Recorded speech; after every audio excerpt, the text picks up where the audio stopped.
मेरी स्टोरी बस ऐਵੇਂ ही है। किसकी स्टोरी है मेरी? को 5 करोड़ दे दिया जाए और आपको सिर्फ 1 घंटा है आपके पास कि आपने उस 1 घंटे में 3 करोड़ खर्च करने हैं, लेकिन सिर्फ 2 चीज़ें खरीदनी है, तो आपको कौन सी 2 चीज़ें खरीदेंगी? मैं कोई समोसा की रेडी नहीं लगाना चाहती क्योंकि ज़्यादा बोलने वाला तो नुकसान में रहता है। किसी की दिलाजारी भी हो सकती है ना, क्योंकि हुकूक अल्लाह तो ऐन मुमकिन अल्लाह माफ़ कर दे, लेकिन कभी किसी की दिलाजारी हो गई तो जब तक बंदा नहीं माफ़ करता तो अल्लाह भी नहीं माफ़ करता। ये मेरी अम्मी नहीं जान सकती बस जो कहती पर आपको एक दिन के लिए इस मुल्क का वज़ीर आज़म बना दिया जाए तो आप सबसे पहले कौन से 3 काम करेंगे? अस्सलामुअलैकुम जनाब, आज मेरे साथ मौजूद हैं निम्रा अली आपी। आप इन्हें जानते हैं, ये लोगों को हंसाती हैं, लोगों के चेहरे पर मुस्कुराहट लेकर आती हैं और ये भी एक बहुत बड़ा फ़न है। हम इनसे जानेंगे कि किस तरह से यहाँ तक पहुँची, कितनी मेहनत की। और मुझे लगता है कि इंटरव्यू में दूसरों से मुख्तलिफ करने जा रही हूँ आज इनकी स्टोरी, मोटिवेशनल स्टोरी के बारे में जानूँगी। मोटिवेशनल इंटरव्यू आज इनके साथ मैं करूँगी। अस्सलामुअलैकुम। वालेकुम अस्सलाम। क्या हाल है आपका? मैं एकदम फिटफाट प्यारी खूबसूरत। अच्छा, आपसे मैं पहला सवाल ये करना चाहूँगी कि आपने, चूँकि आप बड़ी फेमस हो गई हैं माशाल्लाह, हर कोई आपको जानता है, तो आप किस तरह से यहाँ तक पहुँची या उसके पीछे आपकी क्या मेहनत है, क्या आपकी ये जर्नी है, किस तरह इस चीज़ को किया?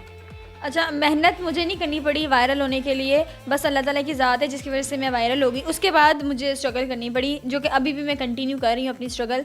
मोटिवेशनल नहीं है मेरी कोई स्टोरी, ठीक है ना। मेरी स्टोरी बस ऐਵੇਂ ही है। किसकी स्टोरी है मेरी?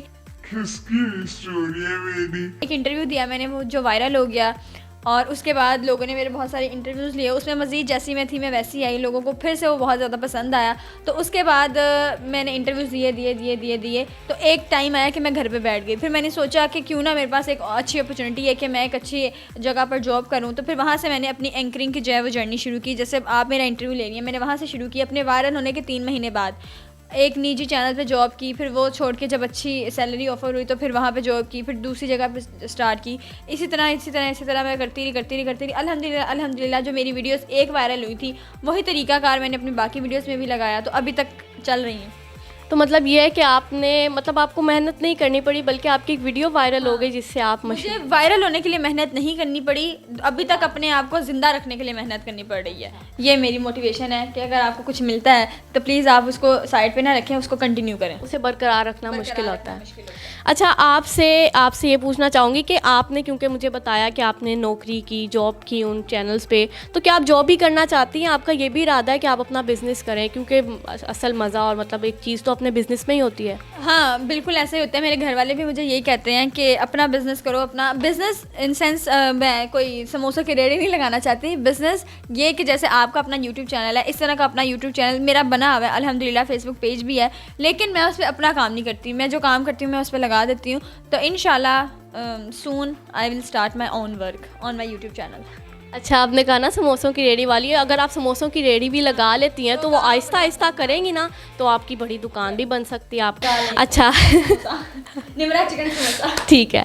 अच्छा, आप मुझे ये बताएं कि आपने यूट्यूब स्टार्ट किया और आप यूट्यूब पे काम कर रही हैं, चैनल्स पे काम कर रही हैं, आप एंकर पर्सन मतलब काम कर रही हैं, तो आपने प्रोफेशनली तौर पे क्या करना चाहती हैं? इस यूट्यूब को ही कंटिन्यू रखना चाहती हैं क्या? हाँ, मैं बहुत अच्छा क्वेश्चन है।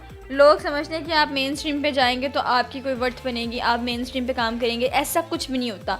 मेरे ख्याल से आगे का जो आने वाला दौर है वो सारा यूट्यूब का है। अगर मैं अपने घर की एक मिसाल दूं, हमारे घर पे पहले टीवी चलता था, लेकिन जैसे जैसे जदीद दौर आया हमारे घर पे वाईफाई लगा। वाईफाई के बाद हम लोगों ने टीवी को उठा के सेफ अलमारी के ऊपर रख दिया, और अब हमें कुछ भी देखना होता है तो हम अपने मोबाइल पर देखते हैं।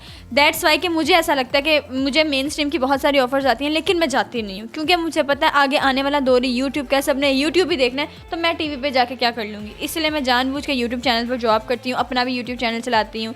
यानी सारा मुझे मोबाइल पर ही करना है, मुझे टीवी पर जाना ही नहीं है। टीवी पर आ गया जितना आना था। नहीं, मतलब प्रोफेशन जो होता है, जैसे कोई डॉक्टर बन गया, कोई लॉयर बन गया, या इतने पढ़े लिखे सवाल ना किया करो मेरे से, क्योंकि अभी मैं सेकेंड ईयर में हूँ। मैंने अपनी स्टडी जो है वो कंटिन्यू की हुई है, और मैथ्स कम्युनिकेशन करूँगी। मतलब जो डिग्री चाहिए मुझे वो मैं डिग्री हासिल करूँगी। मुझे कोई डॉक्टरी की पढ़ाई नहीं करनी, मुझे कोई एफएससी नहीं करनी, मुझे कोई बीएससीएस होना नहीं करना, मुझे कोई सीए नहीं करना, मुझे मैथ्स कम्युनिकेशन करनी है। मतलब मीडिया में रहना है बस। आपने मीडिया को जारी रखना है। अच्छा, आप ये बताएं, क्योंकि ज़्यादा बोलने वाला तो नुकसान में रहता है और हाँ, और ये है कि कभी ऐसा हुआ है कि आपने बोला हो, कुछ ज़्यादा बोल दिया हो तो किसी की दिल आज़ारी भी हो सकती है ना, क्योंकि हुकूक अल्लाह तो अल्लाह ऐन मुमकिन है अल्लाह माफ़ कर दे, लेकिन कभी किसी की दिल आज़ारी हो गई तो जब तक बंदा नहीं माफ़ करता तो अल्लाह भी नहीं माफ़ करता। तो इसका आप क्या कहेंगे? ये बहुत अच्छा क्वेश्चन है कि लोग कहते हैं कि बहुत ज़्यादा बोलने की वजह से आपको हमेशा नुकसान उठाना पड़ता है, लेकिन मैं वहाँ एक ऐसी लड़की हूँ जिसको बोलने की वजह से नुकसान नहीं, फ़ायदा ही फ़ायदा मिला है। मतलब जहाँ मैं चुप हो जाती हूँ लोग समझते हैं कि मैं वो निम्रा ही नहीं हूँ। तो दिल आज़ारी की बात जो है मैं बहुत बार ऐसे करती हूँ कि क्योंकि मेरी जो स्लिप ऑफ टंग है वो बहुत ज़्यादा है कि मैं कहीं भी जाके मेरी जो ज़ुबान है ना वो फिसल जाती है। तो मैं अपनी पूरी कोशिश करती हूँ कि मेरी वजह से किसी का कोई दिल ना दुखे। हालांकि मेरी गलती भी होती है ना, तो मैं मानती नहीं हूँ कि मेरी तो कोई गलती नहीं है, मैंने तो ये किया ही नहीं है। लेकिन जब मैं उसका करके आ जाती हूँ, फिर मैं घर आती हूँ, फिर मैं दुआ करती हूँ, अल्लाह ताला से माफ़ी मांगती हूँ, उस बंदे से भी माफ़ी मांगती हूँ। मैं पूरी कोशिश करती हूँ कि अगर मेरी वजह से किसी की दिल आज़ारी हुई है, क्योंकि मैं बहुत ज़्यादा बोलती हूँ और बहुत गलत बोलती हूँ, तो अक्सर लोगों को बहुत ज़्यादा बुरा लगता है, तो फिर उससे तो माफ़ी नहीं मांगते, हम अल्लाह से माफ़ी मांग लेते हैं। तो इस तरह काम चल जाता है हमारा। अच्छा, मतलब आप अल्लाह से माफ़ी मांग लेते हैं, लेकिन अगर देखिए मैंने बोल दिया ना, जिसमें कहूँगी कि ईमान का कद कितना छोटा है, अब मुझे क्या पता ईमान को बुरा लगा या नहीं लगा, लेकिन अगर मुझे पता है कि मैंने गलत बोला है, तो अगर मैं फजर की नमाज़ पढ़ती हूँ तो उसके अंदर मैं कहती हूँ कि या अल्लाह पाक, अगर मुझसे दिन में जितनी भी गलतियाँ हुई हैं या मेरी वजह से किसी का दिल दुखा तो उसके लिए मुझे माफ़ कर दो। अच्छा आप अच्छा आप ये बताएं कि कभी आपकी लाइफ में बहुत कोई मुश्किल मरहला आया हो, या आपकी जब आपने कहा हो बस अब मैंने मीडिया को भी नहीं स्टार्ट करना, आपने कंटिन्यू नहीं करना, आपने मतलब इंटरव्यूज़ नहीं करने, या आपने बस आपकी बस हो गई हो कि बस अब निम्रा आपी ने कुछ नहीं करना? वही मरहला चल रहा है। एक टाइम आता है कि मेरे पास बहुत ज़्यादा काम होता है, जैसे मेरी जॉब है, मुझे सुबह जाना पड़ता है, स्टोरीज ढूंढनी होती हैं, ये सब वो, तो इसमें मैं अपने घर वालों को बिल्कुल पीछे छोड़ जाती हूँ। मैं अपने घर जब मैं सुबह निकलती हूँ तो मेरे घर वाले घर नहीं होते, जब मैं घर जाती हूँ तो मेरे घर वाले सोए होते हैं, जिसकी वजह से मैं अपने घर वालों से बिल्कुल भी नहीं मिल पाती। अभी मेरी बहन की शादी होने वाली है, आज उसका ब्राइडल शावर है और मैं यहाँ पे बैठ के इंटरव्यू कर रही हूँ, तो मेरी बहन मुझे इतने ताने देती है कि काम में इतना बिजी हो गई है तो हम सबको भूल गई है। तो एक टाइम आता है मैं खुद को सोचती हूँ यार मैं वायरल क्यों हुई, इससे अच्छा तो मैं वायरल ही ना होती, मैं अपनी ज़िंदगी में खुश तो थी ना। फिर मैं कहती हूँ कि निम्रा तू नाशुक्री करी है, ये अभी अल्लाह से माफ़ी मांग ले। फिर मैं माफ़ी मांगती हूँ, मैं कहती हूँ नहीं अल्लाह ताला मैं जैसी हूँ मैं बहुत खुश हूँ। तो कभी कभार ऐसा फील होता है, लेकिन मैनेज कर लेते हैं हम, क्योंकि जब भी कोई कामयाब इंसान होता है या कोई फेमस होता है उसकी लाइफ में बहुत सारी मुश्किलात होती हैं और उस चीज़ को वही जान सकता है, हर कोई अपने अंदर अपनी ये मेरी अम्मी नहीं जान सकती बस जो कहती है। नहीं, मतलब वालदैन को बड़ा एहसास होता है आपका, बस वो जाहिर नहीं होने देते। अच्छा मैं आपसे यहाँ पे एक फ़नी सा सवाल पूछूंगी कि अगर आपको एक दिन के लिए इस मुल्क का वज़ीर आज़म बना दिया जाए तो आप सबसे पहले कौन से 3 काम करेंगे? Very nice. सबसे पहले तो मैं ये करूँगी कि मैं पक्की पक्की वाली वज़ीर आज़म बनूँगी। दूसरा काम मैं ये करूँगी कि मुझे नशे वाली चीज़ें बहुत बुरी लगती हैं, ये नशा धूम्रपान फ़लाँ फ़ली मुझे बहुत बकवास लगता है, तो मैं सबसे पहले इसको बैन करवाऊँगी। और तीसरा काम मैं अपने आप को पेपर्स में पास करवा दूँगी। जब मैं हो नहीं पाती तो मैं रिश्वत खोरी करके अपने आप को पेपर में पास करवा दूँगी। मैं रिश्वत खोरी करके अपने आप को पेपर में पास करवा दूंगी। लेकिन ये तो गलत काम है। सब चलता है यहाँ पे। अच्छा बड़ा फ़नी सा जवाब दिया आपने। अच्छा ये आप मुझे बताएं कि अगर आपको एक दिन के लिए आपको 5 करोड़ दे दिया जाए और आपको सिर्फ 1 घंटा है आपके पास कि आपने उस 1 घंटे में 3 करोड़ खर्च करने हैं, लेकिन सिर्फ 2 चीज़ें ख़रीदनी है, तो आपको कौन सी 2 चीज़ें ख़रीदेंगी? एक अपना घर खरीदूँगी, दूसरा उम्रे का टिकट। वो आप 1 घंटे में ख़रीद लेंगे? अच्छा ठीक है। जब 5 करोड़ होगा तो सबको 5-5 लाख दूंगी, क्योंकि फटाफट मेरे लिए काम करवाओ। एक मेरे लिए घर खरीदेगा, एक मेरे लिए उम्रे की टिकट। कैसा? अच्छा आप ये बताएं कि आप इमेजिन करें आपने जाना है, कश्ती में जाना है, ठीक है? अच्छा आप करें। अच्छा अब आप आ जाए मेरी तरफ। आपने कश्ती में मतलब सवार होना है, जाना है, और लेकिन आपने 2 बंदों को साथ लेके जाना है, 2 एंकर पर्सन को लेके जाना है साथ, ठीक है?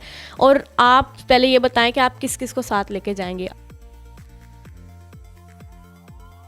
अपने साथ? होस्ट भी हो सकती है, टीवी होस्ट। ओके, फर्स्ट तो निदा यासिर है, बिकॉज मुझे वो बहुत अच्छी लगती हैं। टीवी पर वो एक वाहिद बंदी है जो जैसे टीवी पर आती हैं वैसे वो बाय नेचर भी हैं, वो बहुत अच्छी हैं, मुझे वो बहुत अच्छी लगती हैं। और दूसरा मेरी एक फ्रेंड है वजीहा नजम, उनको लेके जाऊंगी बस। अच्छा अब आप कश्ती में बैठ गई हैं और कश्ती जा रही है, ठीक है, आगे जा रही है, अब कोई मतलब हाँ जी आगे है। अच्छा अब आगे कश्ती अच्छा गलत जवाब दे नहीं नहीं, सही कहा, आगे कश्ती जा रही है, ठीक है। अब एक ऐसी सिचुएशन क्रिएट हो जाती है कि कश्ती में सिर्फ 2 लोगों की मतलब जगह रह जाती है और एक बंदे को डालना पड़ेगा और आपको उसे समंदर में ही फेंकना पड़ेगा। अब ऑब्वियसली आप अपनी तो जान बचाएंगे ही। अब वो जो मैं ऐसी तो नहीं है, मैं अच्छी वाली लड़की। अच्छा ठीक है, तो वो 2 एंकर जो आपने अपने साथ लेके गई हैं, आप उन दोनों में से किसको मतलब बाहर निकालेंगी कि वो कश्ती का मतलब पूरा सिस्टम हो जाए? हाँ।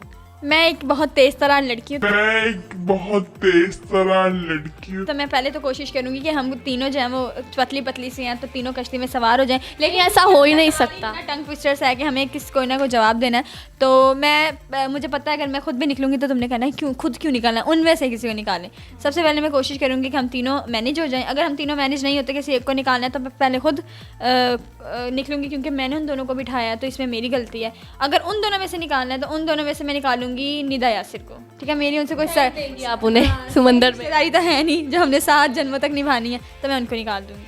अच्छा, तो निदा यासिर आप देख लेंगे निम्रा आप क्या कह रही हैं, आपको समंदर में फेंक देंगे? इतनी अच्छी अपॉर्चुनिटी दी कि मैंने उनको अपने साथ कश्ती में बिठाया है, अब वो आगे जगह नहीं है तो मैं क्या कर सकती हूँ। चले, बहुत अच्छा इंटरव्यू दिया। उम्मीद करती हूँ आपने इनकी इंटरव्यू से सीखा होगा, इनकी मोटिवेशनल स्टोरी से सीखा होगा, क्योंकि यकीनन इन्होंने बहुत मेहनत की, जो कुछ भी पाया, जो कुछ मुकाम पाया, इन्होंने शोहरत पाई। आखिर में जाते जाते बस ये कहूँगी कि आप पैगाम देना चाहें देखने सुनने वालों को, किस तरह अपनी लाइफ में आगे बढ़ सकते हैं।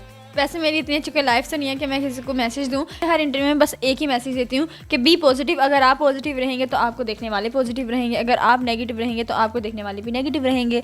तो पॉजिटिव रहें ताकि आपका माशा भी पॉजिटिव रहे, तो अच्छा अच्छा फैलाएं, अच्छा अच्छा पाएँ। सही कहा कि आप जो बोएंगे वही काटेंगे। अब आप पॉजिटिव काम करेंगे तो आपको पॉजिटिव रिजल्ट मिलेगा, नेगेटिव करते हैं तो ऑब्वियसली आपको नेगेटिव रिजल्ट मिलता है। बहुत अच्छा मैसेज दिया। अल्लाह हम सबको हमेशा शुक्र अदा करने की तौफीक अता करे और हम सबका खात्मा ईमान पर फरमाए, आमीन।